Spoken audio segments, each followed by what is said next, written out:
جی مفتی صاحب، جس طرح میلاد مصطفیٰ صلی اللہ علیہ وآلہ وسلم کا مہینہ چل رہا ہے اور ہر گھر میں، ہر مسجد میں، ہر بندے ہی کوشش ہوتی ہے کہ محفل پاک ہو، تو کیا میلاد کہیں سے ثابت ہے؟ اور ثابت ہے تو کہاں سے ثابت ہے، یہ بتائیے گا۔ بسم اللہ الرحمن الرحیم۔ میلاد کا منانا شرعی طور پہ قرآن اور حدیث سے ثابت ہے۔ ٹھیک ہے۔ اللہ تعالیٰ جل شانہ کا فرمان ہے، قل بفضل اللہ وبرحمتہ فبذالک فلیفرحوا ھو خیر مما یجمعون۔ جی جی اللہ پاک فرماتا ہے، اے محبوب آپ فرما دیجئے کہ اللہ کی فضل ملنے پر اور اس کی رحمت ملنے پر بس چاہیے کہ وہ خوشیاں منایا کریں۔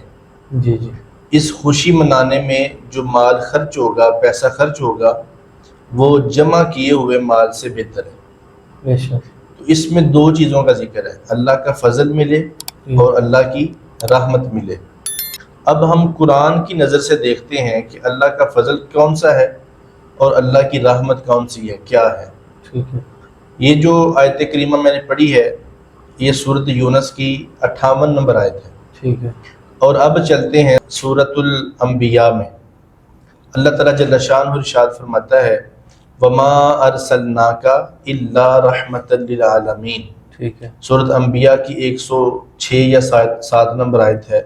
اللہ پاک فرماتا ہے، وما ارسلناک الا رحمۃ للعالمین، اے محبوب ہم نے آپ کو تمام جہانوں کے لیے رحمت بنا کے بھیجا ہے۔ بے شک۔ اس کے بعد چلتے ہیں سورۃ الاحزاب میں۔ جی جی اس کی 47 نمبر آیت ہے۔ اللہ پاک فرماتا ہے، یا ایھا النبی انا ارسلناک شاہدا ومبشرا ونذیرا۔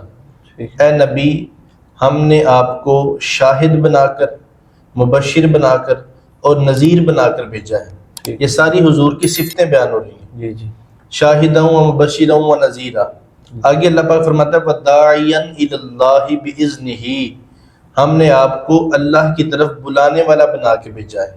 ٹھیک ہے۔ وَسِرَاجًا مُنِيرًا، اور آپ کو روشن چراغ بنا کے بھیجا ہے۔ سبحان۔ اگلی آیت جو ہے 47 نمبر، اس میں اللہ پاک فرماتا ہے، وَبَشِّرِ الْمُؤْمِنِينَ بِأَنَّ لَهُم مِّنَ اللَّهِ فَضْلًا كَبِيرًا، بے شک۔ اور مومنوں کو خوشخبری ہو کہ آپ کا آنا مومنوں کے لیے اللہ کی طرف سے سب سے بڑا فضل ہے، فضل کبیر ہے۔ سبحان۔ تو قرآن کریم سے یہ بات ثابت ہے کہ سب سے بڑی رحمت بھی اللہ کی حضور ہے، بے شک۔ اور اللہ کا سب سے بڑا فضل بھی اس امت کے حق میں حضور ہے۔ سبحان۔ تو اللہ پاک خود قرآن میں کہتا ہے کہ جب اللہ کا فضل ملے اور اللہ کی رحمت ملے تو اس پر خوشیاں منایا کرو۔